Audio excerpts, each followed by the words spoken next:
surnaturel en action. Let's go. Shalom mes bien-aimés dans le Seigneur.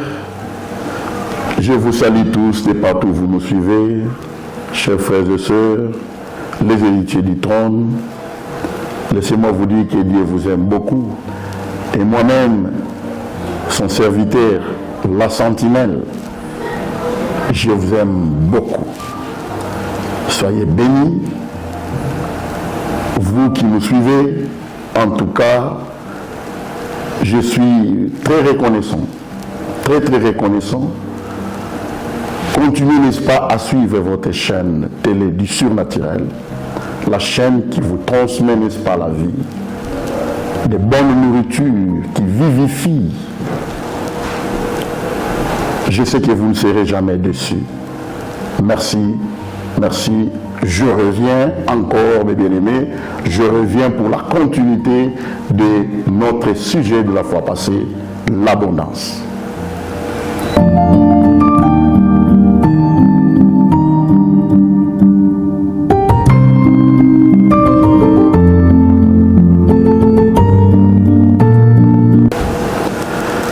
Oui, bien sûr, raison pour laquelle je suis là, c'est pour répondre aux questions.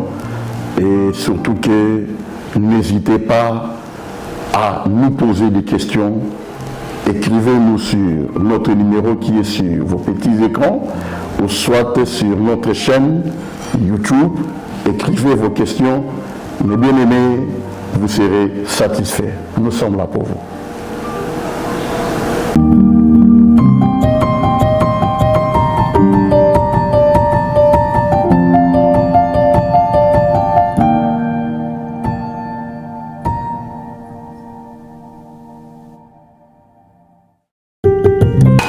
Bien, merci, mes bien-aimés.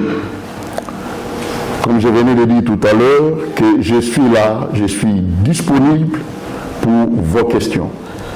Et aujourd'hui, je reviens pour répondre à une question très pertinente.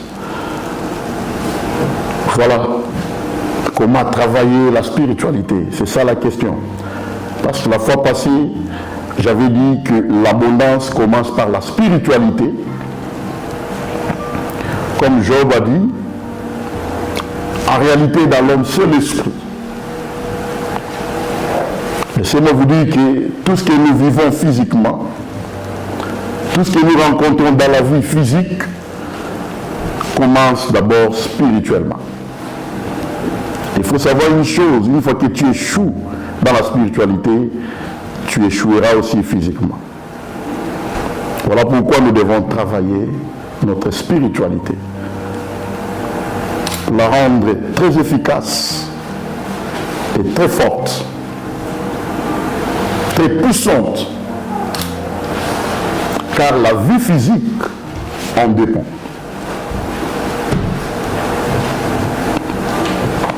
Merci. Comment travailler la spiritualité? Je n'ai pas le temps à perdre.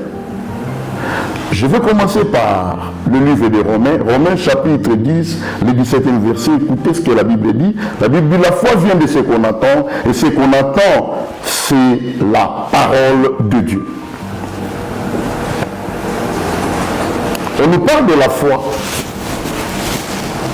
Quelqu'un peut me poser la question pour dire, mais vous parlez de la spiritualité, vous voulez nous parler de la foi, soit les versets nous parlent de la foi. Bien sûr, la foi, c'est un élément qui marche de pair avec le Saint-Esprit. Plus le Saint-Esprit connaît la croissance, plus la foi augmente. Car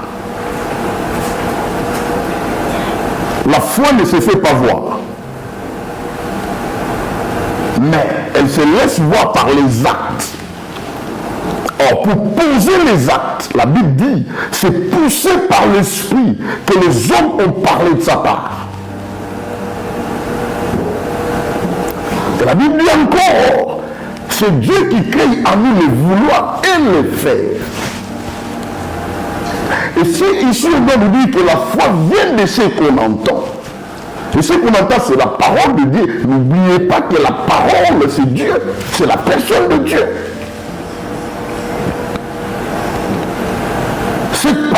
qui vient booster la foi. C'est cette parole qui représente le Saint-Esprit. La parole, c'est Dieu. Et laissez-moi vous dire que le Saint-Esprit, c'est Dieu.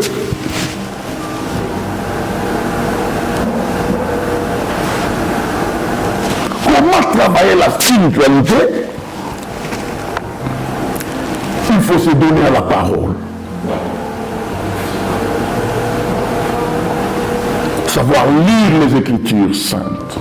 Et bien aimé, suivre les enseignements.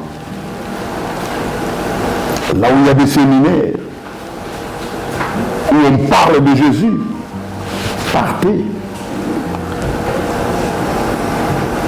Si vous trouvez des choses contraires, on ne va pas vous bloquer. Vous êtes déjà mature. Vous allez sortir. Mais allez là où on enseigne. Les chrétiens d'aujourd'hui ne veulent pas connaître la véracité de Dieu, mais ils préfèrent que des déclarations. Voilà pourquoi vous aimez trop les pasteurs motivateurs. Mais quand on vous parle du mal que vous commettez, on vous montre le chemin à suivre, vous devenez méchant contre les pasteurs qui vous prêchent la vérité. La Bible dit, vous connaîtrez la vérité et la vérité vous affranchira. Le Saint-Esprit a pour nourriture la parole et la prière. Le Saint-Esprit marche de pair avec la foi. Plus il connaît sa croissance, plus il est en train de booster la foi et la foi augmente. Tu ne peux pas me dire que tu as une grande foi si tu n'as pas le Saint-Esprit. Je te vois, on te voit dans des bars, en train de prendre de l'alcool, en désordre. Et tu me dis que tu crois en Dieu et que tu as la foi. Vous savez, ne prenez pas la foi à la légère. Hein? La fois passée, j'avais défini la foi comme étant un moyen de transport, n'est-ce pas, qui mène dans le monde spirituel pour traiter l'invisible au visible. Ne la prenez pas à la légère. La foi vient de ce qu'on entend. Et ce qu'on entend, c'est la parole de Dieu. Mais bien aimés, devenons les assoiffés de la parole. Cette parole qui est négligée, oubliant que nous avons été créés par elle. Et c'est elle qui éclaire, n'est-ce pas, nos voies, nos chemins. C'est elle qui maîtrise bien notre demain, notre avenir. Et si vous la négligez, voilà pourquoi aujourd'hui, le monde est en train de décroître. Le monde va, n'est-ce pas, à la fosse à cause de nous, les humains.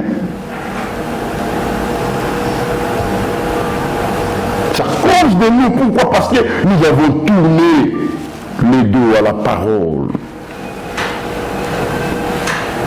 Tu as tourné le dos contre la parole. Oublions que ce monde est créé par la parole.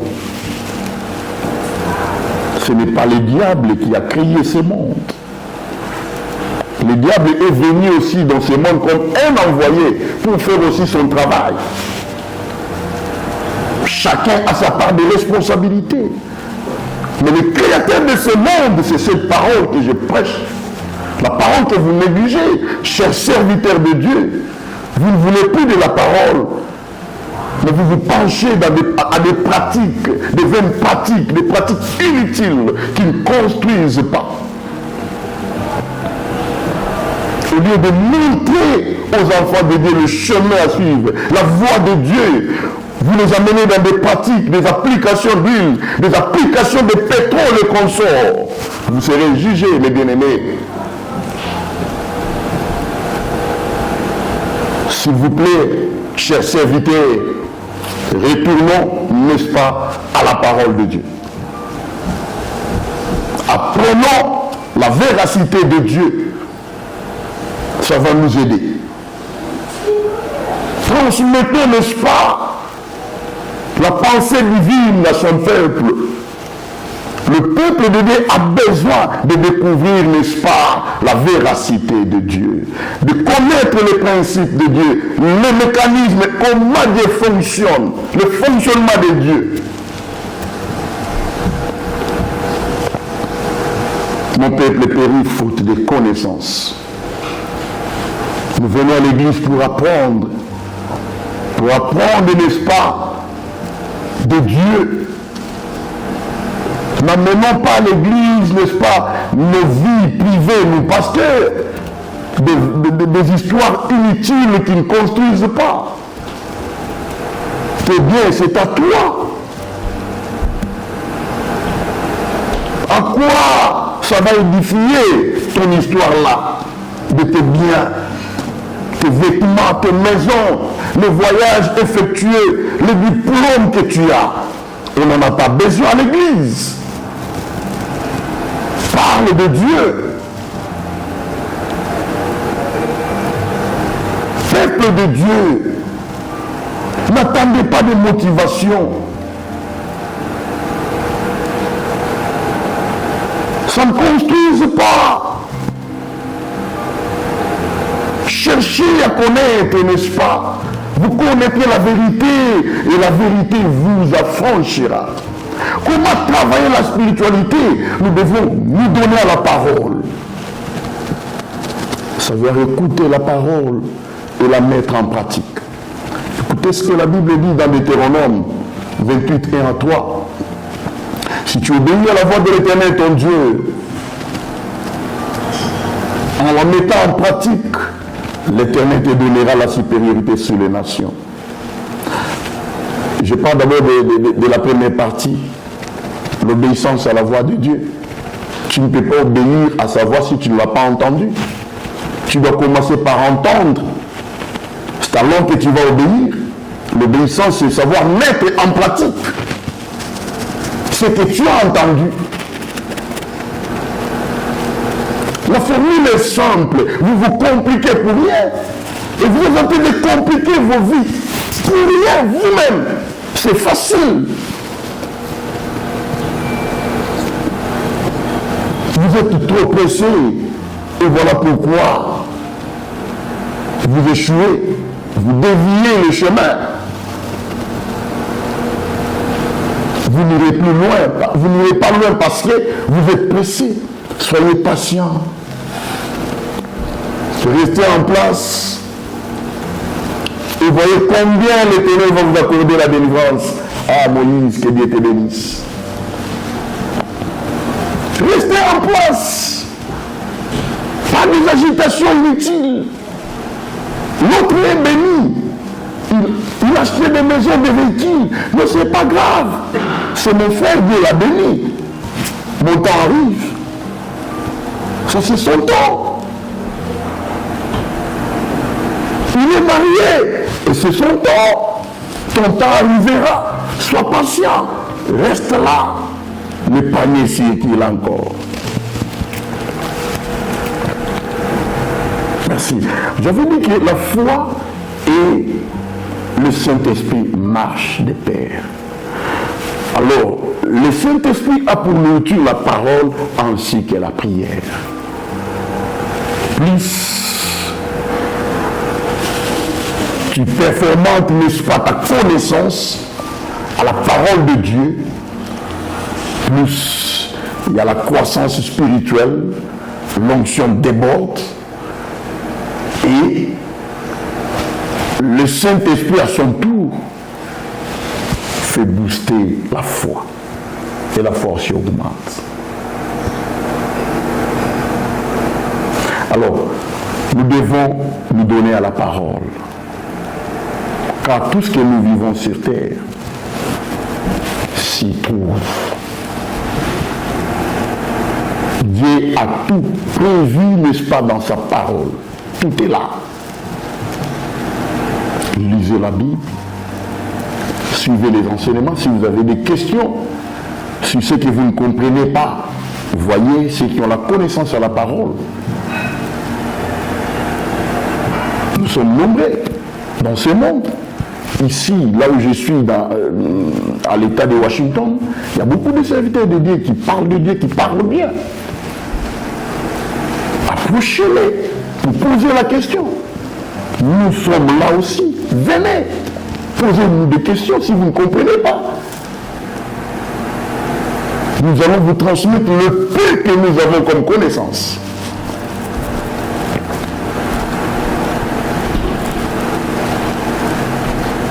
Vous connaissez la vérité et la vérité vous affranchira.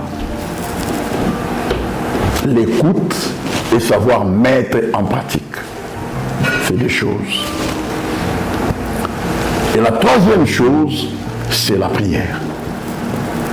La Bible dit dans le livre de Luc, n'est-ce pas, chapitre 21, le verset 36, veillez et priez en tout temps, afin que vous ayez la force, n'est-ce pas, d'échapper devant toutes les choses qui vous arriveront et de paraître debout devant les fils de l'homme. Qu'est-ce qui vous arriveront? Qu'est-ce qui vont arriver? Ce sont les obstacles. Ce sont des tentations. Les obstacles qui font ce que vous ne puissiez pas palper, n'est-ce pas, votre destinée, que vous ne puissiez pas connaître l'avancement dans la vie. Pour vous échapper de toutes ces choses, vous devez avoir la vie de prière intense. Il faut beaucoup prier. Celui qui prie beaucoup travaille sur sa spiritualité. La prière augmente l'onction. L'onction, c'est la puissance du Saint-Esprit. Plus l'onction augmente et ça commence à déborder, plus il y a la croissance du Saint-Esprit. Et le Saint-Esprit, lorsqu'il connaît sa croissance, lui à son tour, il vient booster la foi. La foi augmente.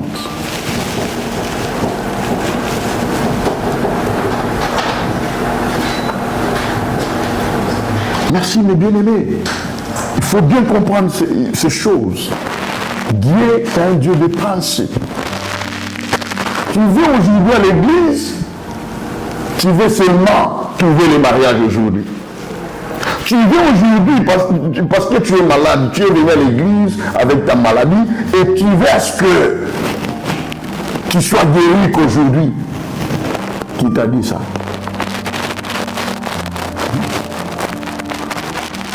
Il faut abonder ta spiritualité par l'onction.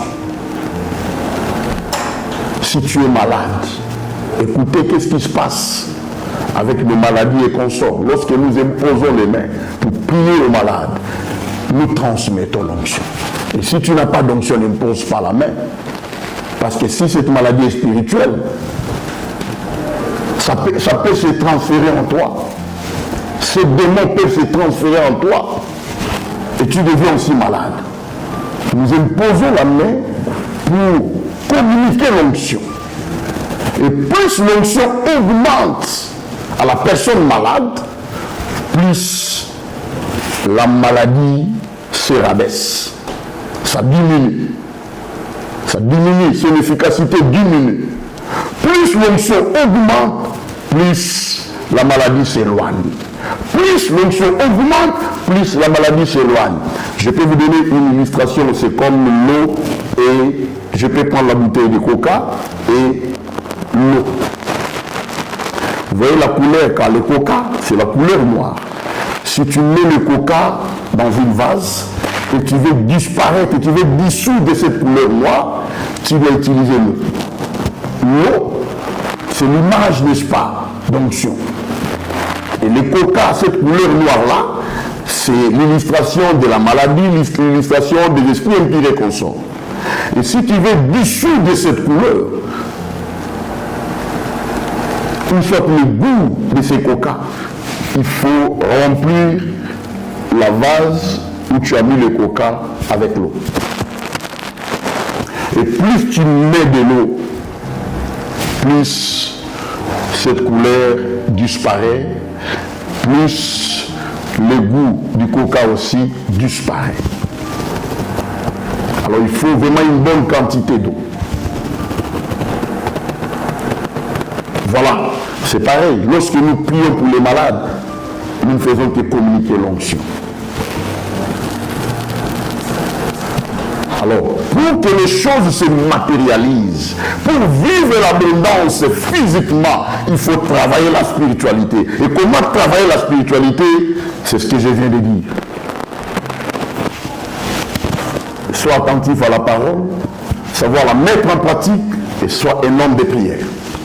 Tout ça pourquoi? C'est pour faire croître, n'est-ce pas, le Saint-Esprit en toi et booster la foi.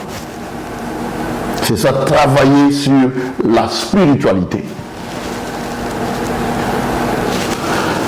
Et je pense, je vais vous donner un verset pour la conclusion.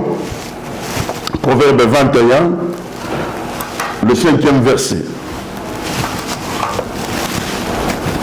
Proverbe 21, le verset 5. Je lis. Le projet de l'homme diligent ne mène qu'à l'abondance.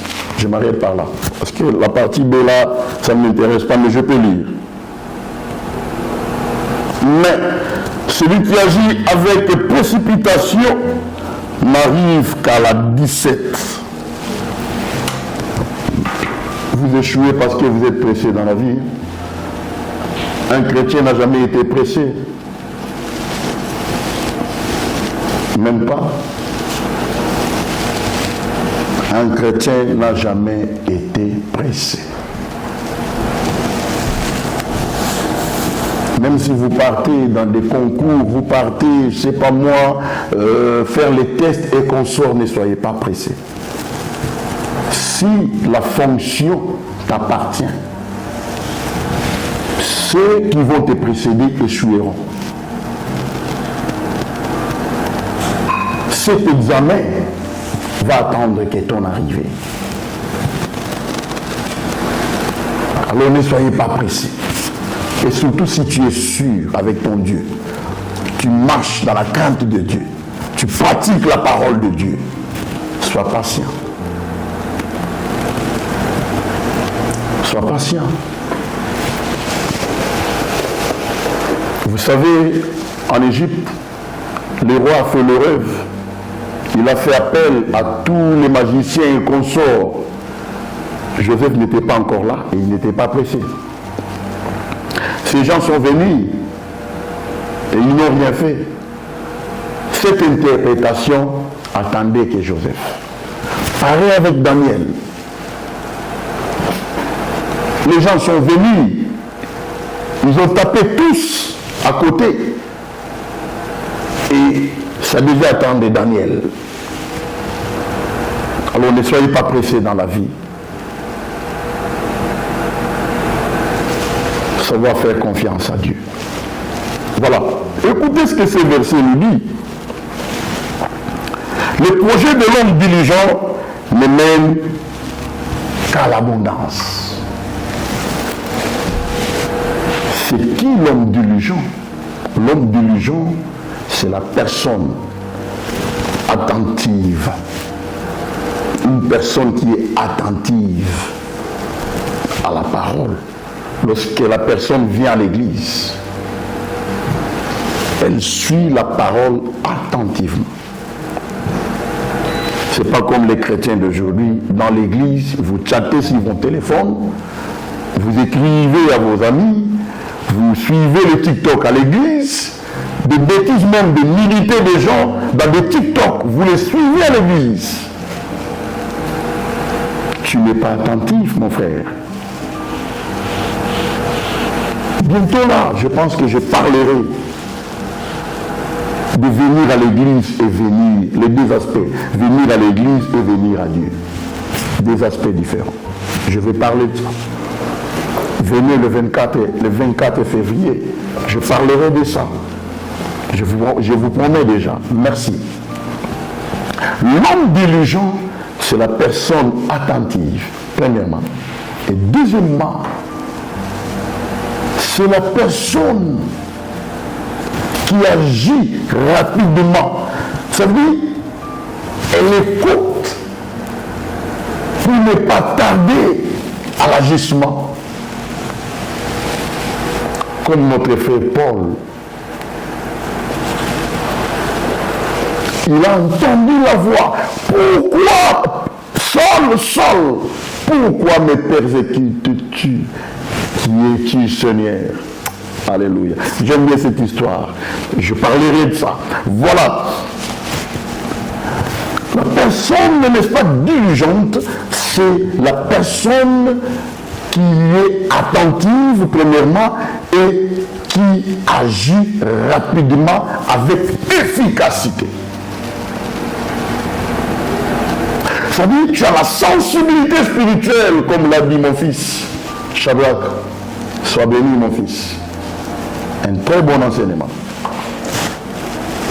La sensibilité spirituelle.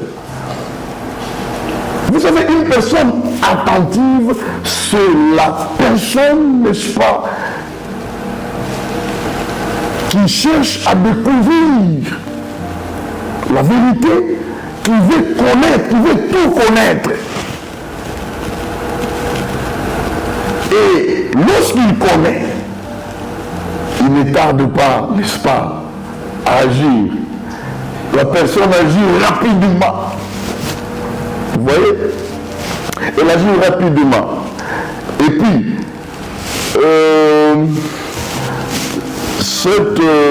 on dit quoi? Donc, je peux dire que c'est une personne expéditive. Alors, cette façon d'agir cette façon plaise à Dieu.